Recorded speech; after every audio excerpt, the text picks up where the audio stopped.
Añoranzas de electricistas, de Víctor Manuel Sánchez. La historia de los electricistas nos permite encontrar una trayectoria política de su presente.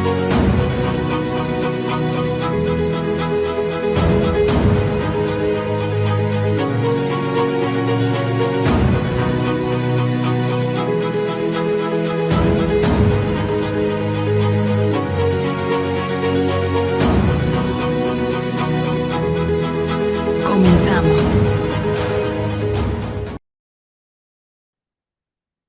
De nueva cuenta, en otro lunes de añoranzas de electricistas y agradeciendo como siempre al equipo técnico profesional de Radio ESME que sube estas charlas, estas historias a las redes que le llaman ahora, al espacio cibernético, para que todo mundo pueda en cualquier momento, ahora, mañana, pasado mañana, o recorrer todas las añoranzas que hemos presentado. Están disponibles desde el 2018.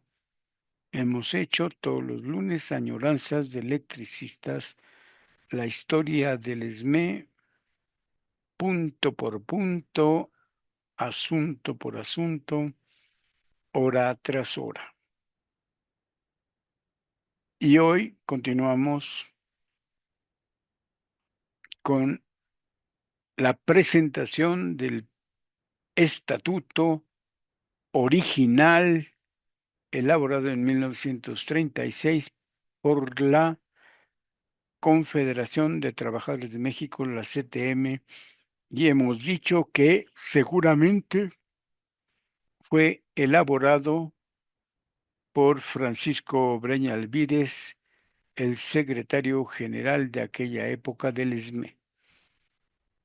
Si acaso lo revisó el que terminó siendo el secretario general de la CTM, Vicente Lombardo Toledano. Ambos formaron la comisión para elaborar los documentos básicos de la CTM, que es lo que estamos comentando. Contexto, y agradeciendo, insisto, al equipo de Radio ESME por permitir que estas añoranzas de electricistas llegue a la mayor cantidad posible de personas, a la mayor cantidad de miembros del ESME. Contexto, digo. He hecho ya un añoranza retomando cómo el Sindicato Mexicano de Electricistas ha estado presente en la constitución, en la formación de todas las centrales obreras que ha habido en México. Vamos a comentar que la primera central obrera del siglo XX que hubo en México, llamada ROM,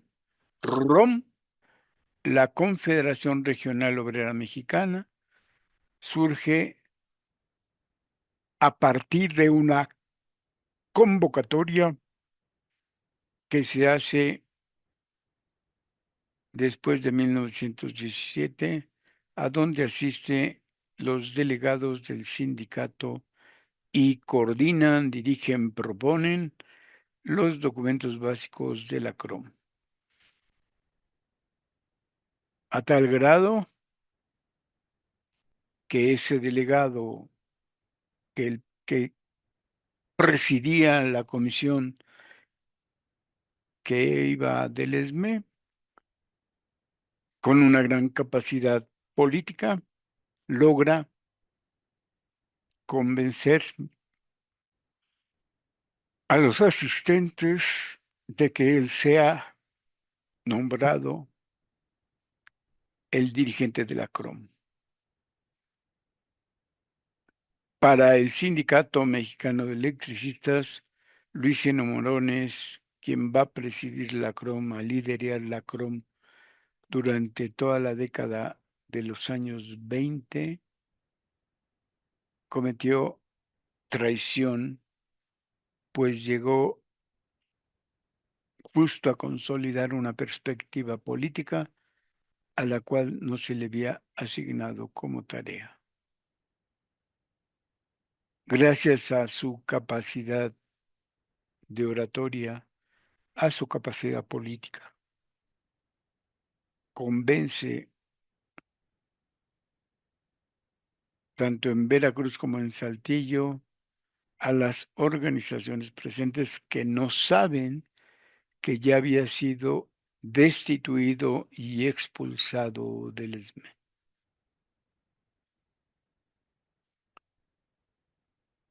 Participa en la formación de los documentos básicos, sugiere varias propuestas y al final lo nombran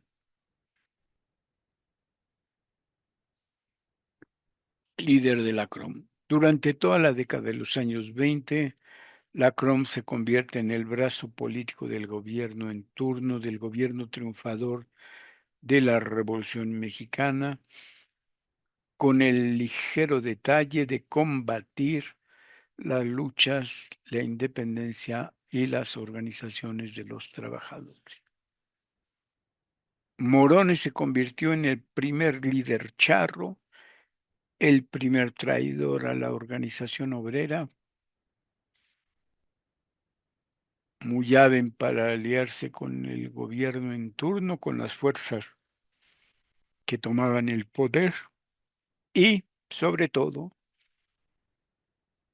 empezó a enriquecerse de tal manera que no podía ser explicado dentro de los cánones normales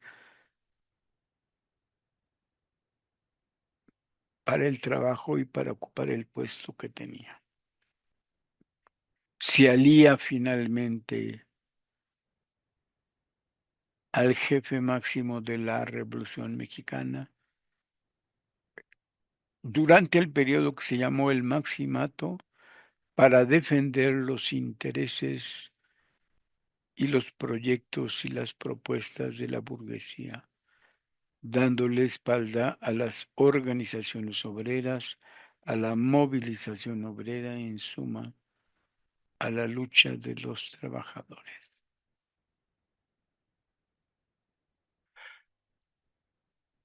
A partir de ahí, la CROM cambia. La CROM se hace sumisa al poder, se hace dependiente del poder y se hace el brazo político en la construcción del Estado mexicano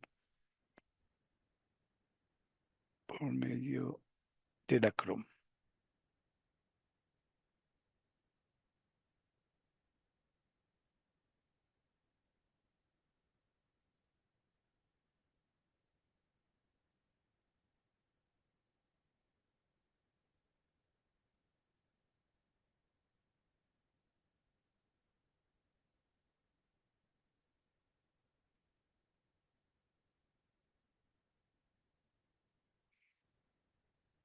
Pues bien, en este contexto se va a dar una lucha cruenta, lo hemos dicho, entre una organización de vanguardia que se va a fundar en el edificio sindical del ESME, el Comité Nacional de Defensa Proletaria por la Independencia y la Capacidad Soberana del Movimiento Obrero.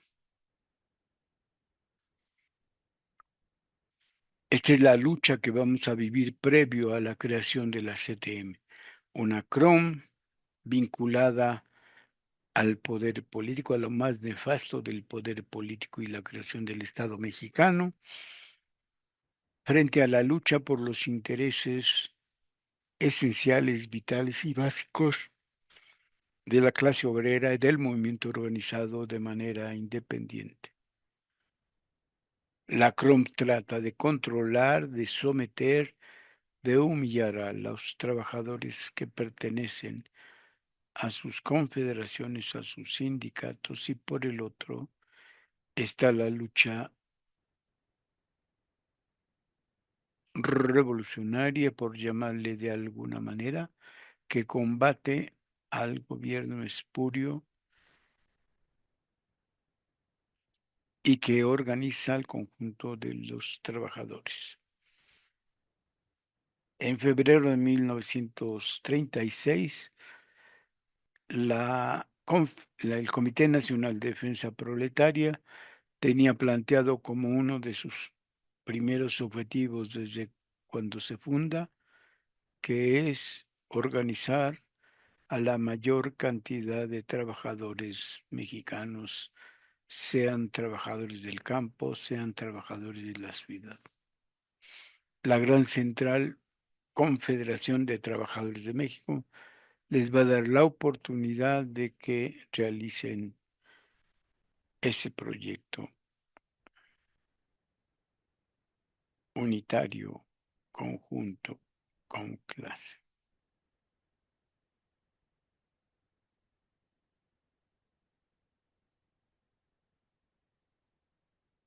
Va pues por ese rumbo la situación, va pues por ese rumbo. Recordemos que el primer lema de la CTM fue por una sociedad sin clases.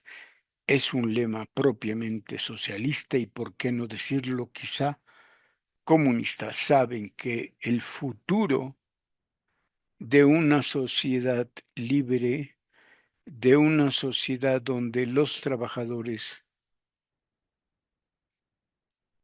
tengan una condición de vida y una condición de trabajo que les permita tranquilidad, recuperar el esfuerzo, alimentarse, y por ello la proclama de por una sociedad sin clase. Que no sea la burguesía la que controle, domine y explote al proletariado, sino que haya una capacidad de movilización y de esfuerzo político que le permita a las organizaciones tener una fortaleza, una fuerza para ese objetivo.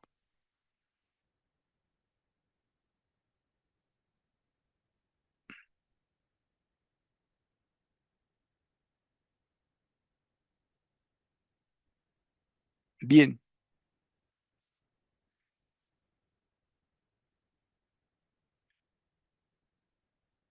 en febrero de 1936, el Comité Nacional de Defensa Proletaria convoca una asamblea del proletariado mexicano, se discuten las cosas y básicamente la conclusión es crear una central nacional de trabajadores donde, bajo el lema de por una sociedad sin clases, se acepta el nombre de Confederación de Trabajadores de México, la CTM.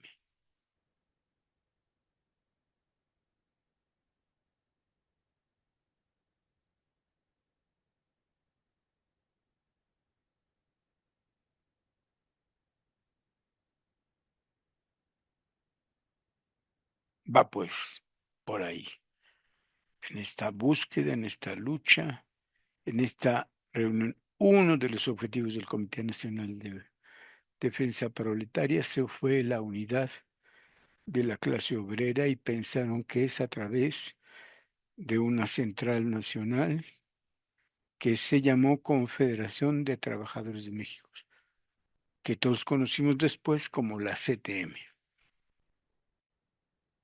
En el estatuto que revisamos la semana pasada queda claro una estrategia. Se aceptan en la nueva central obrera a todo tipo de organizaciones, de sindicatos y, por qué no, de cooperativas.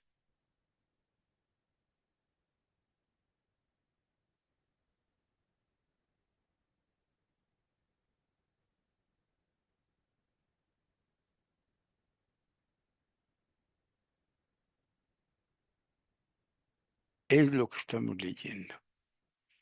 El estatuto de la CTM. Y dijimos la semana pasada que está claro en los estatutos que el objetivo es la dispersión plena de todas las formas de organización obrera caben dentro de la CTM. Pero estratégicamente se postula la táctica de que en el menor tiempo posible los sindicatos de empresa, los sindicatos de rama, los sindicatos regionales o de Estado, todos los sindicatos, toda la fuerza obrera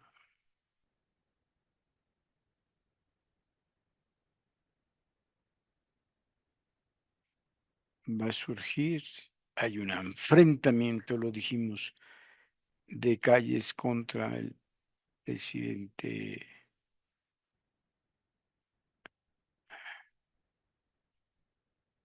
y se va a lograr crear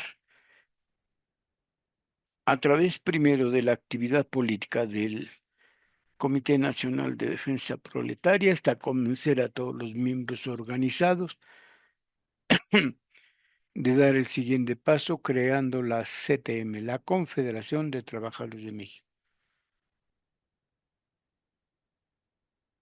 y que va a permitir una soberanía frente a los patrones y frente a el gobierno, incluyendo, aunque fuera el de Cárdenas,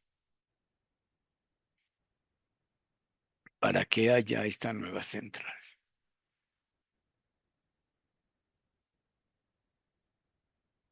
Nos quedamos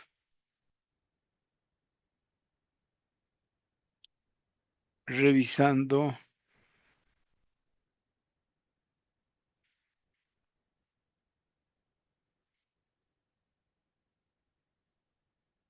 los requisitos para que el Congreso Nacional tenga validez, donde se establece que debe ser convocado por el comité con tiempo y que se genere en los medios masivos de comunicación la convocatoria, el contenido de la misma y que acepten la consolidación política de la CTM e incluso la del matrimonio.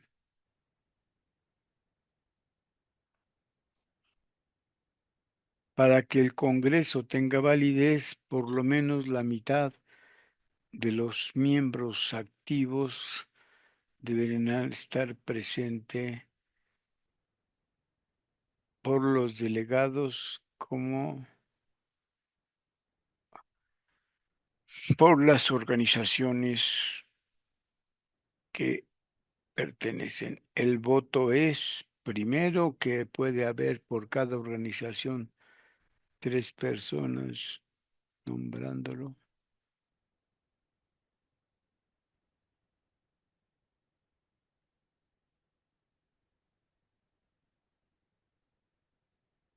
Entonces se repartirán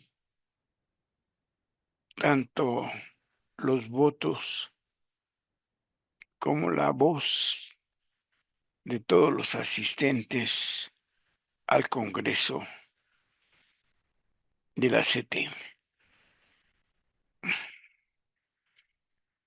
Y el voto de cada delegación, de cada organización miembro, se repite, se refiere a la cantidad de miembros afiliados a la organización. Si el ESME tenía 10,000 afiliados o 4,000, esa era la cantidad de votos que iba a representar cuando se presentara el momento. De cada organización solo podían enviar 3 delegados. Y el voto que representaban esos delegados era el de la cantidad de miembros que integrantes de dichas organizaciones. Tienen voz y voto todos los delegados y todos los representantes. Las resoluciones en general bastaba con la mayoría simple de la mitad más uno,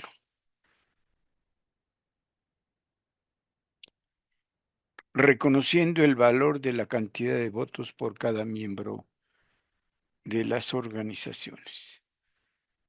Se debe levantar un acta con toda la información y los requisitos, que además se le obtendrá copia del acta para enviarse a todas las organizaciones.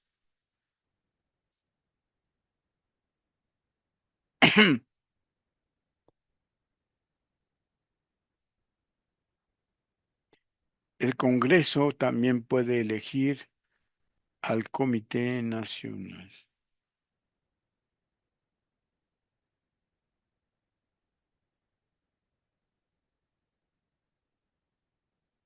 Parece ser que ahí empiezan las discrepancias.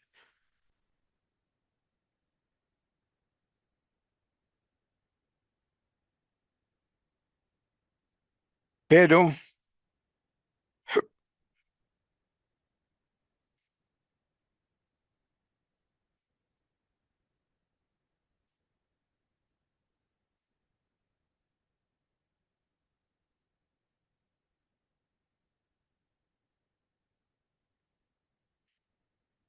está planteado que de esa diversidad que se acepta para nacer y surgir la CTM, al poco tiempo se van a tratar de unificar las federaciones y confederaciones por región, de tal modo que en el conjunto solo haya un solo tipo de sindicato.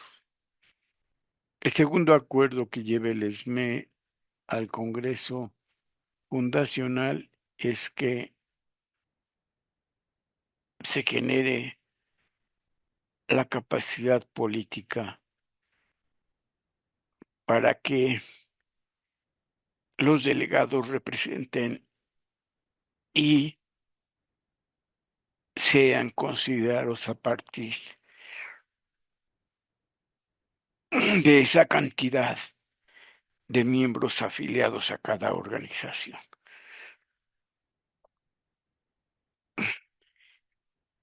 Para que el Consejo Nacional se forme, que sea el Comité Nacional el que lo convoque, que aparezca publicada la orden del día y que sea oportuno que todos los conozcan, todos los integrantes. También se alude a que sea a través de la publicidad de los periódicos nacionales de aquella época. Que la mayoría simple esté convocada al Consejo Nacional y que todos los delegados estén acreditados, como debe de ser. El valor del voto igual es, como en el Congreso, el número de miembros integrantes, y todos los delegados y todos los representantes tienen libertad de voz y voto. Son las mayorías simples las que adoptan las resoluciones y el valor del voto está estipulado. De igual manera, se tiene que levantar un acta y se tiene que repartir entre todos los asistentes o todas las delegaciones o todas las organizaciones miembros de la CTM. Si se elige miembros del Comité Nacional o de las comisiones, deben llenarse los mismos requisitos mencionados. Finalmente, para que el Comité Nacional tenga validez en sus acuerdos que sean tomados en pleno, un pleno vale cuando hay por lo menos 5 secretarios o 4 y el secretario general. Los acuerdos no deben de ir en contradicción con las reuniones del Consejo, los acuerdos del Consejo ni del Congreso.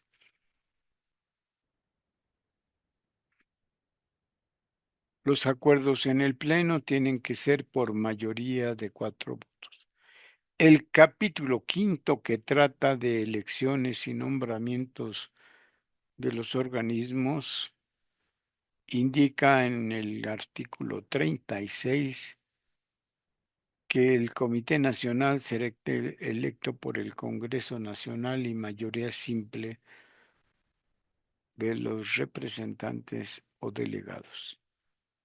Que el Comité Nacional tendrá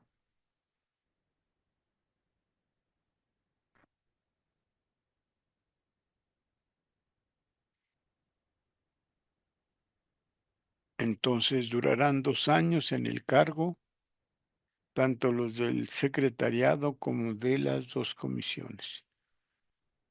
Los miembros del Consejo serán designados o removidos libremente, es decir, un consejo puede destituir e incluso expulsar a partir de estas características.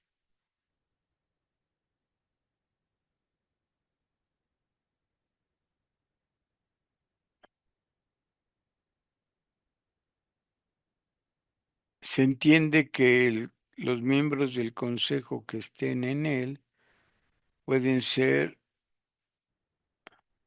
destituidos por su organización y enviar otros. El Consejo Nacional votará por los integrantes miembros de la Comisión de Vigilancia Hacendaria y de la Comisión de Justicia, que son organismos autónomos independientes. Las obligaciones y derechos de las organizaciones son, artículo 39, son obligaciones.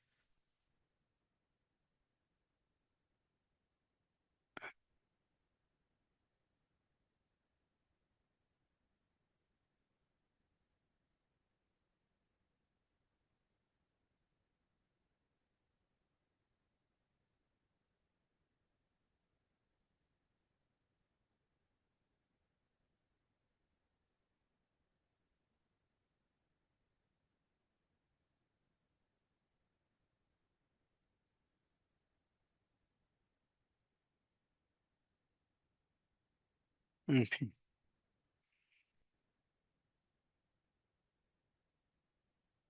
todo el mundo puede ser removido de su cargo por mayoría simple.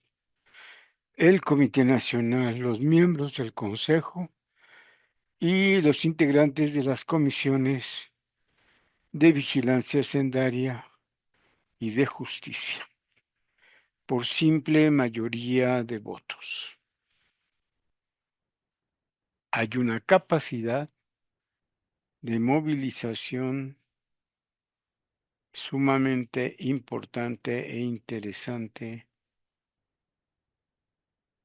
en el surgimiento de la CTM, que después va a pretender ser inamovible.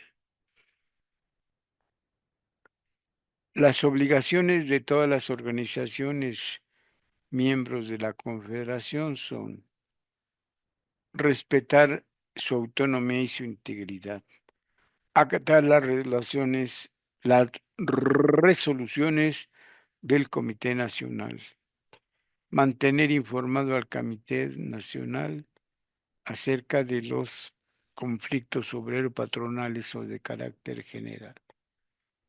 Siguiente, permitir la intervención del Comité Nacional en los casos a que se refiere el artículo 12. Prestar la ayuda solidaria a las organizaciones.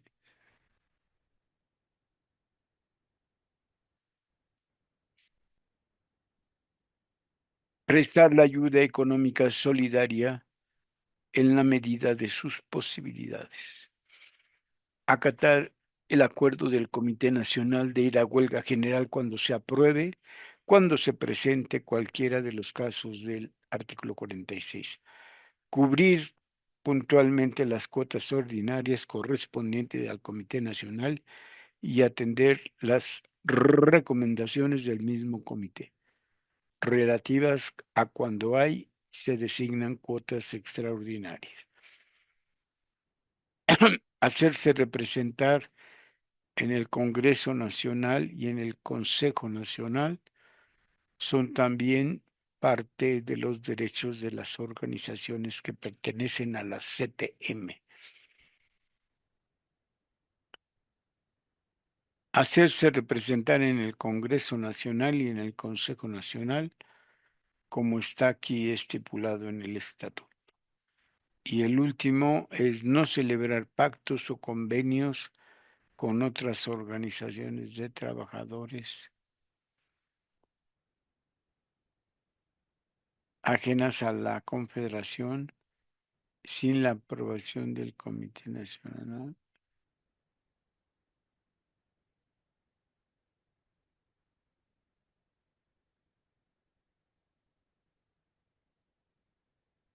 Son derechos de las organizaciones solicitar y obtener intervención del Comité Nacional en conflictos, solicitar y obtener la solidaridad moral y económica de otras organizaciones, como lo indica el estatuto, tener voz y voto por conducto de sus representantes o delegados tanto en las asambleas del Congreso Nacional como del Consejo Nacional. Exigir del comité el fin, el fijar el cumplimiento del presente estatuto. Facultades del Consejo Nacional. Representar, tener presente, cumplir el estatuto. Resolver los problemas generales para la Confederación y estar atento, alerta.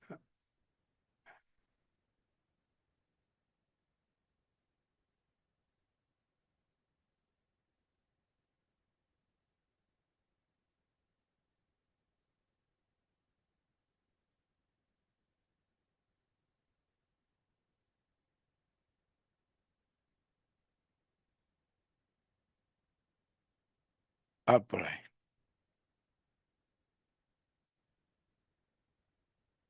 También el Consejo Nacional puede nombrar sustitutos y también el Consejo Nacional puede recibir los informes de las dos comisiones que existen, la de Hacienda y la de Justicia. Puede incluso suspender en sus funciones a miembros del comité previo dictamen de la Comisión de Justicia,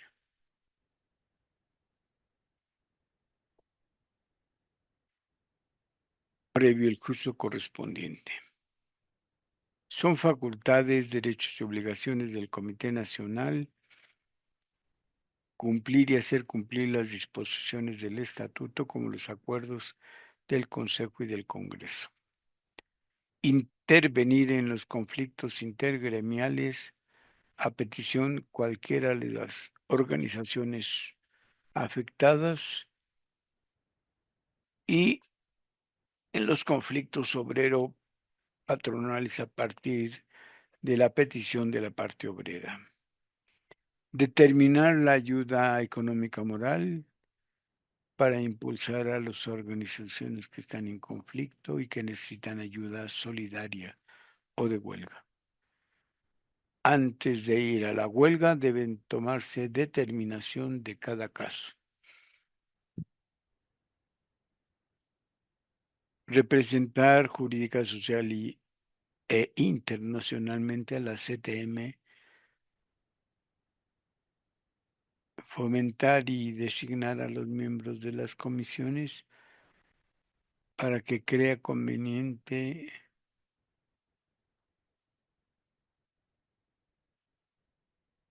la solicitud entregada. La Comisión de Vigilancia administra eficaz y honradamente los fondos, publica con regularidad arqueos, la contabilidad y en caso necesario exigir el mejor desempeño de la comisión. El Consejo Nacional de la y de la Confederación deben informar por escrito al Consejo Nacional.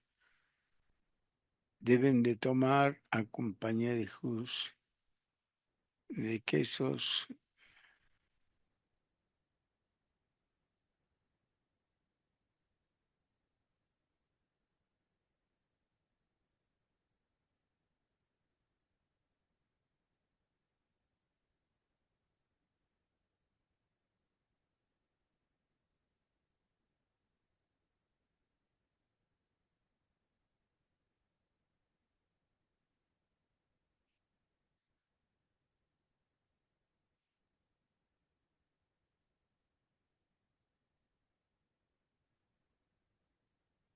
En fin, la Comisión de Justicia vigila que el estatuto se cumpla de manera estricta y debe entregar por escrito sus dictámenes y va a rendir informes al Consejo Nacional. Capítulo 7 de los conflictos.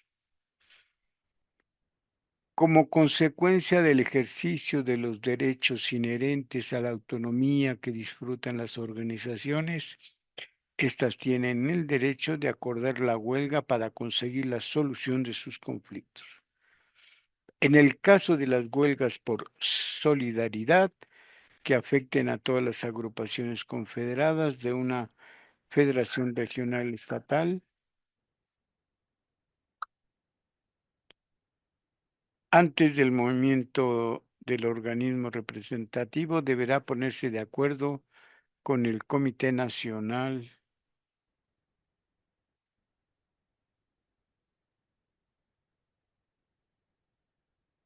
para llegar a un acuerdo. Si no hay acuerdo, indica,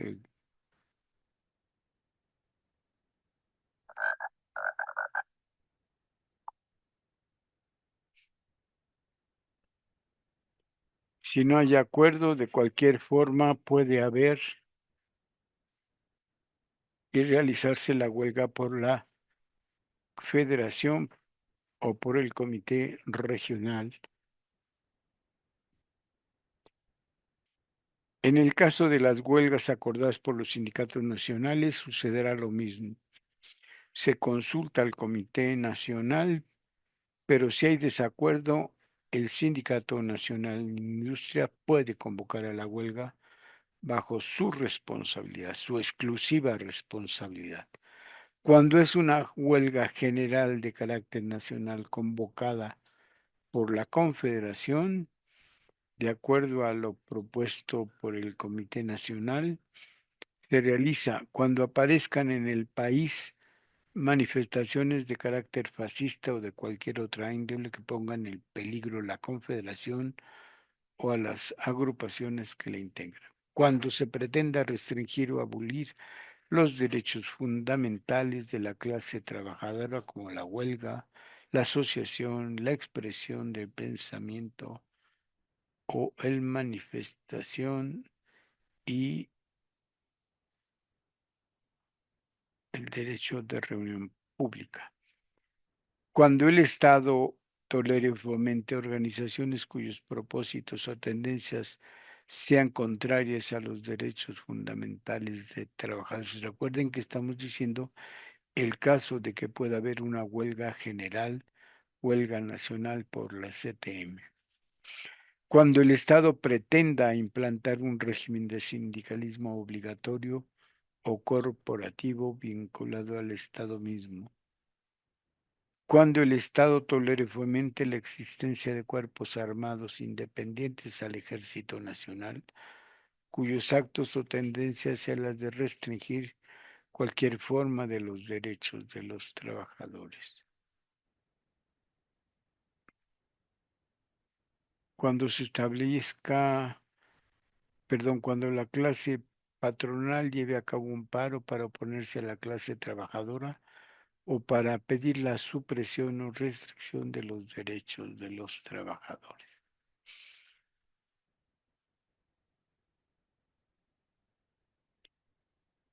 Si se establece en el país un gobierno contrarrevolucionario, incluso por medio de la violencia y flagrante de las leyes o de los principios democráticos, debemos convocar a huelga general obligatoria.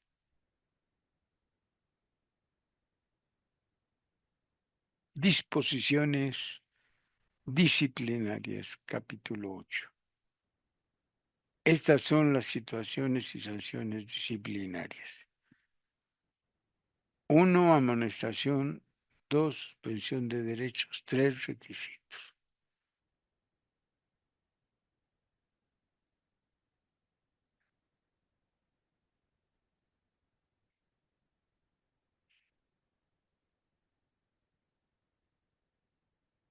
Se aplican estas sanciones por falta de cumplimiento del estatuto o de los acuerdos del Consejo o del Consejo del Comité o del Comité Nacional, por no secundar una huelga cuando lo determina la Federación Estatal.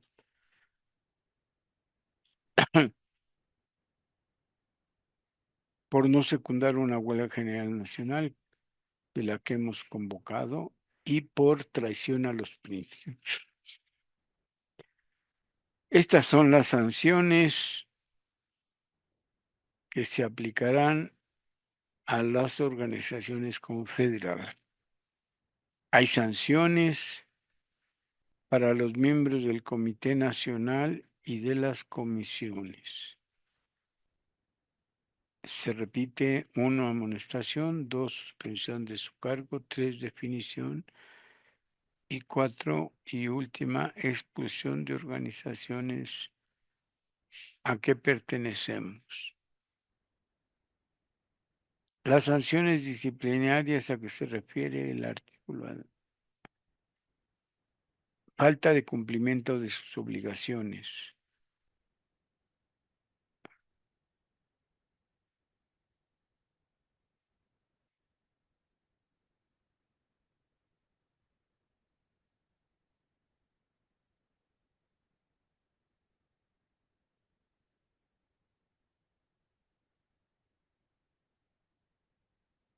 Sanciones se aplican, insistimos, cuando no cumplen el estatuto, cuando extralimitan sus funciones,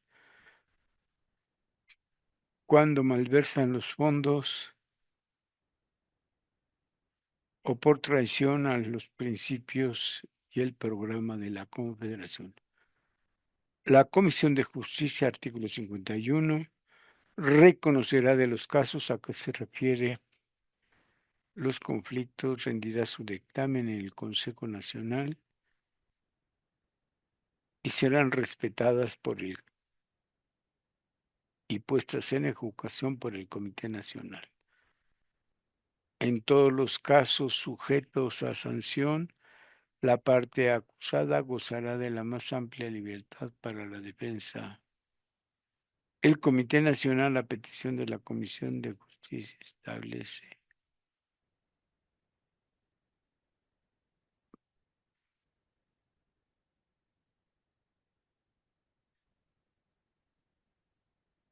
En fin,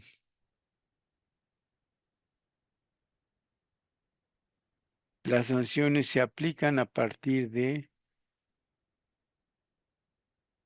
estas consideraciones importantes.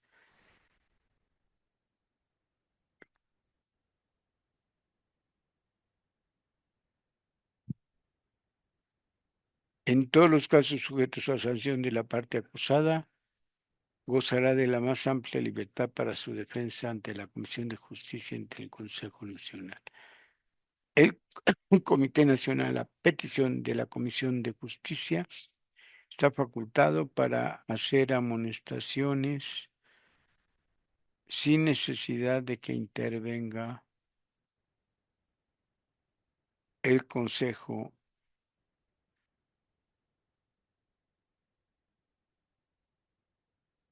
Capítulo 9 de la admisión de nuevas organizaciones y de las cuotas confederadas. Las organizaciones que deseen ingresar a la CTM tendrán estos requisitos: formular su solicitud de ingreso al Comité Nacional y que aceptan cumplir y hacer cumplir dentro de su jurisdicción el estatuto. Reunir al Comité Nacional, perdón, remitir al comité un ejemplar del estatuto y de su acta constitutiva, así como los demás datos estadísticos que el Comité Nacional solicite. El artículo 55. El Comité Nacional queda facultado en vista de los datos que recibe y de los informes.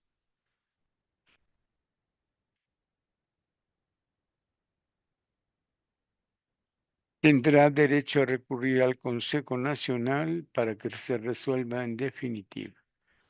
La cuota confederada ordinaria es la cantidad de 5 centavos mensuales para cada trabajador de las empresas o agremiado de las federaciones y sindicatos. Las organizaciones cuyos representantes deben integrar el Consejo Nacional.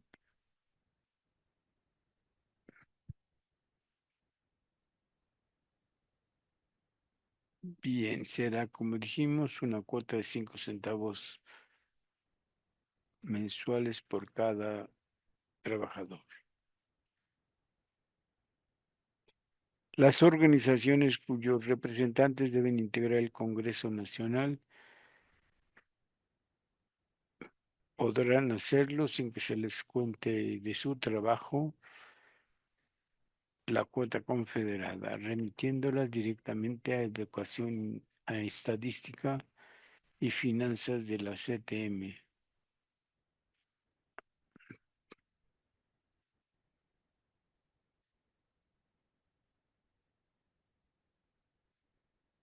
Las organizaciones de trabajadores que carecen de contrato colectivo deberán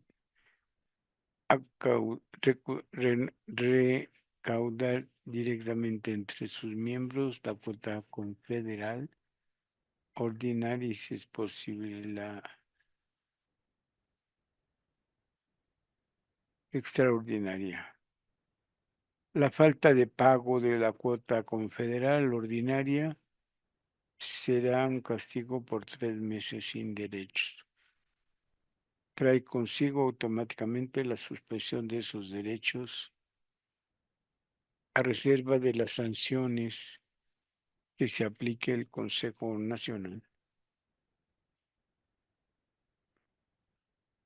Las cuotas extraordinarias solo podrán decretarlas el Consejo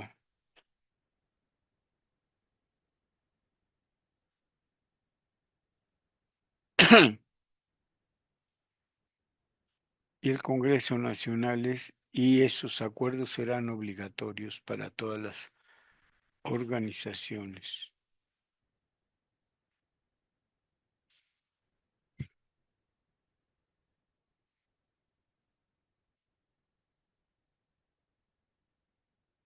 Cuando en 3 meses no paguen su cuota sindical, le suspenden derechos a la agrupación confederada.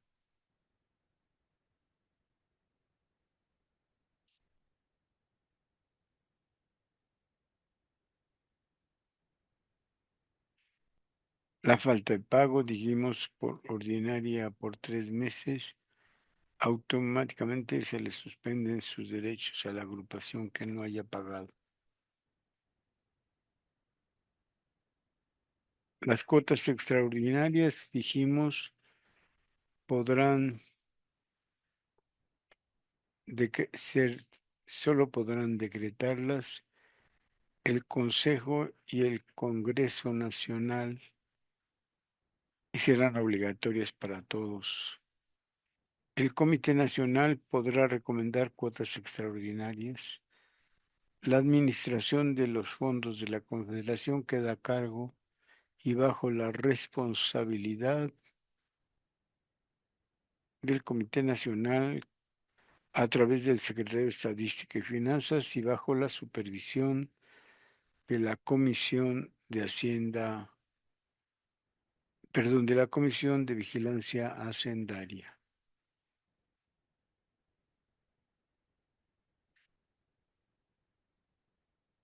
Es importante reconocer para mí los dos objetivos que van a criticar los delegados en el uno, que quien no pague sus cuotas no podrá tener voz y voto y se reconoce como una deuda posible de 3 meses. Sin embargo, cuando se da el conflicto en Veracruz, al parecer eran muchas las organizaciones que no cumplían cabalmente con sus cuotas que debían ser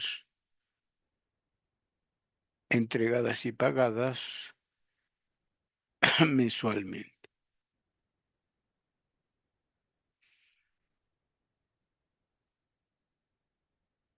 Eso fue fundamental en la crítica que les me hizo cuando se presentó el caso de hacer precisamente esa crítica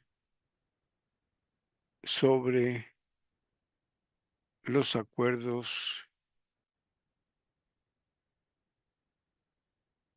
de la Confederación. Entonces es evidente cómo se debe de aplicar lo que está señalado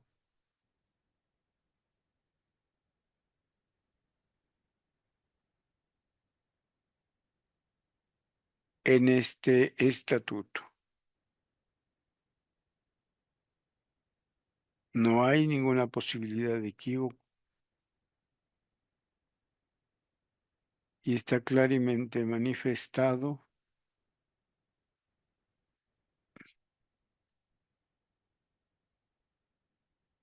en el asunto. Por cierto, en la revista de marzo de 1936 está dedicada a la crónica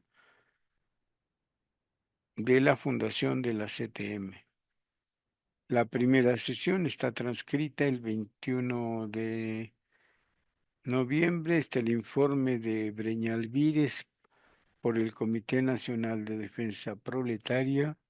Es el discurso político de la situación del proletariado en México. Por lo mando Toledano, la segunda sesión del 22 de febrero, la tercera del 23 de febrero,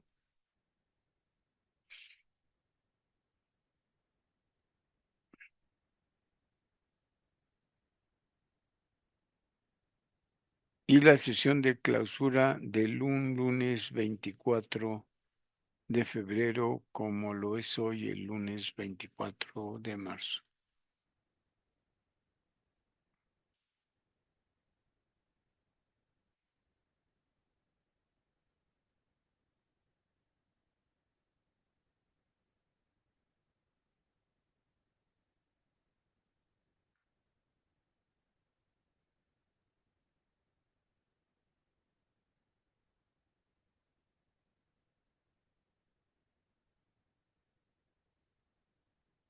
Queda claro, como dijimos, que la Comisión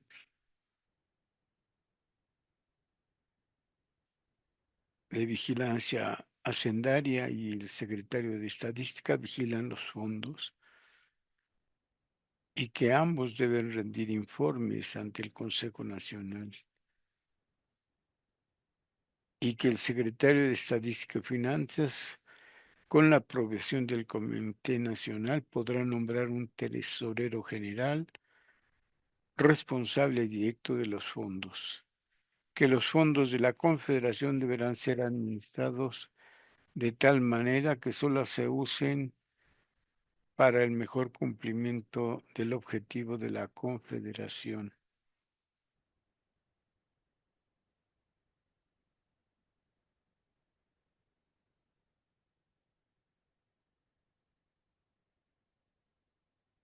Es importante que reconozcamos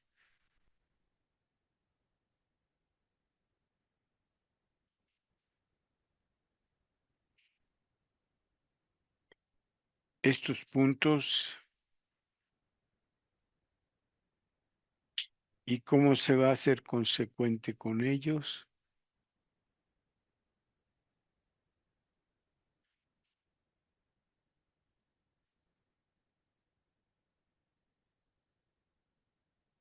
El artículo final son dos, en realidad. El 65, que habla de la disolución de la CTM.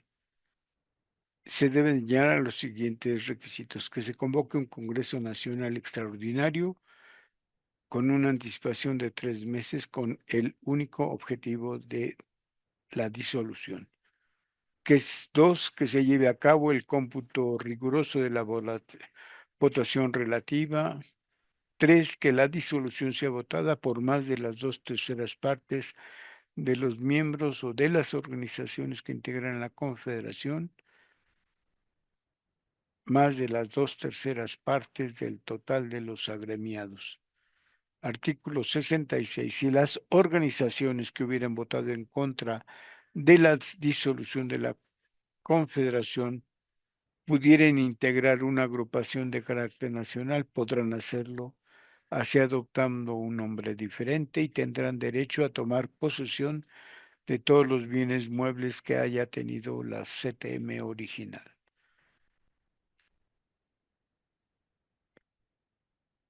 Pero deben de liquidar el pasivo de toda la CTM y aquí quedarse con sus resultados. Si las agrupaciones que hubieran votado en contra de la disolución de la Confederación no pudieran entregar una agrupación de carácter nacional, entonces todos los bienes, muebles e inmuebles, fondos, valores, etcétera, de la extinta CTM, una vez liquidado su pasivo, pasará a poder de la Secretaría de Educación Pública para que los emplee en la difusión de la cultura proletaria. Hay un capítulo 9 de transitorios que indica que no fue redactado, pero que fue presentado, supongo yo, el borrador. El Comité Nacional queda facultado para estudiar las disposiciones reglamentarias y complementarias del estatuto. Todas las organizaciones confederadas se obligan a derogar de sus respectivos estatutos las disposiciones que vayan en contra de este estatuto. 3. Las organizaciones confederadas deberán cubrir dentro de un plazo que termine el 31 de marzo la cuota extraordinaria de 2 centavos por cada agremiado que esté en su organización. 4. La agrupación de la Confederación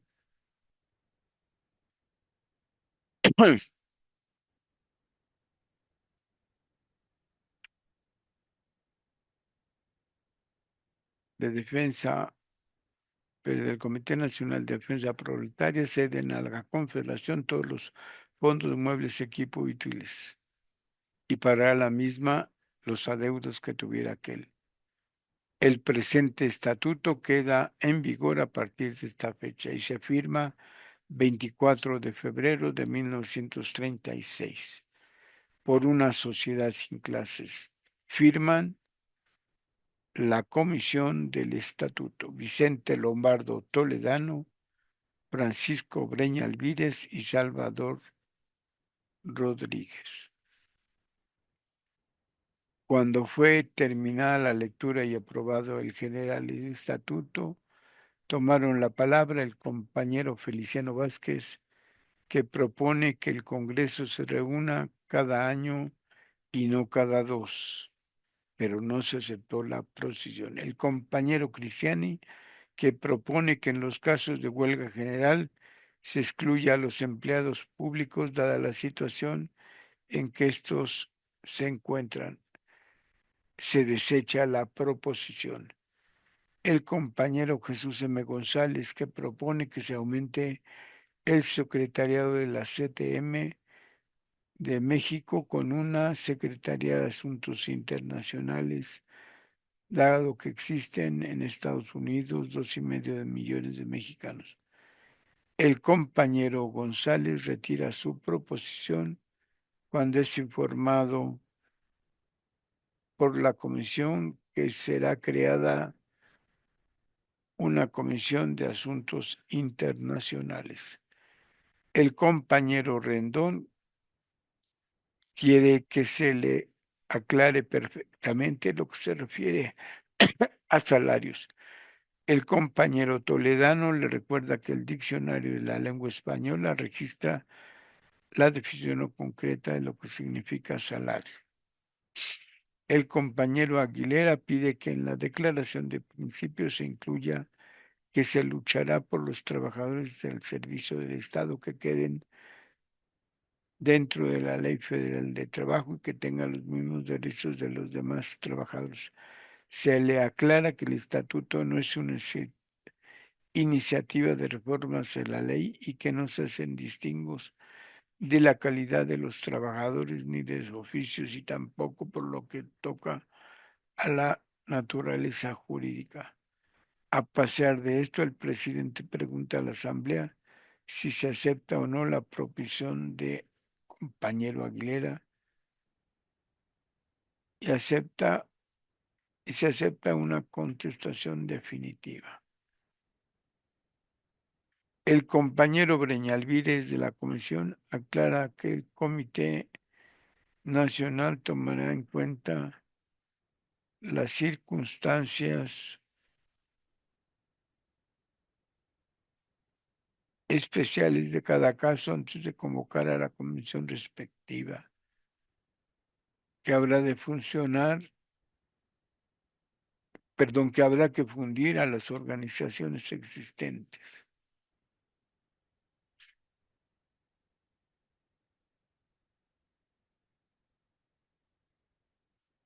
Termina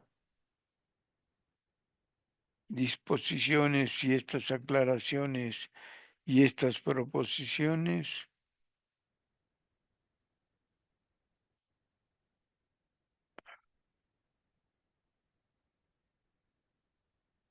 con la intervención del compañero Díaz Ramírez, que dice que no va a objetar el estatuto, sino a tratar un asunto de vital importancia para los campesinos y concretamente propone que al terminar la asamblea se reúnan los delegados campesinos y nombren un comité ejecutivo provisional que será el encargado de preparar el Congreso Nacional de Unificación Campesina. Como no se trata de una objeción al estatuto, se rechaza la proposición. El presidente notifica a la Asamblea que se ha discutido todos los puntos y que todo ha sido respuesta afirmativa y el presidente ruega a los delegados y emocionado pronunció ese final. Camaradas, el acto a que acabamos de dar fin en estos momentos, o sea, el de la aprobación unánime de la Constitución, del Estatuto, de la nueva Central Única de Trabajadores de México, es el más trascendente que se realiza en toda la historia del movimiento obrero organizado en nuestro país. Por eso me he permitido hacer la invitación de que todos de pie celebrando con toda solemnidad este acto, escuchemos esta declaración que hace la mesa. A las 13 horas del día 24 de febrero de 1936, el Congreso Constituyente de la Central Única de Trabajadores de México declara creada y establecida la única central de trabajadores del campo y de la ciudad de la República Mexicana. El nombre de esta central es desde este momento en adelante el de Confederación de Trabajadores de México. y se da por concluida la sesión y se escucha, dice la nota, que se canta la internacional. Como pueden ver, compañeros, este es el final de la sesión de la fundación del Estatuto de la CTM y al mismo tiempo es nuestro final de la añoranza de electricistas de este lunes.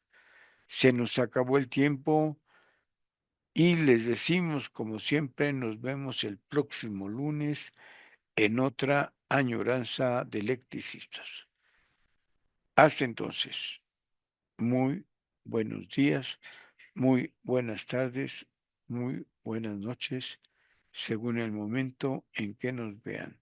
Este fue Añoranzas de Electricistas con el primer estatuto de la CTM, fundada por el ESME y otras 6 organizaciones y sindicatos nacionales de industria. Nos vemos.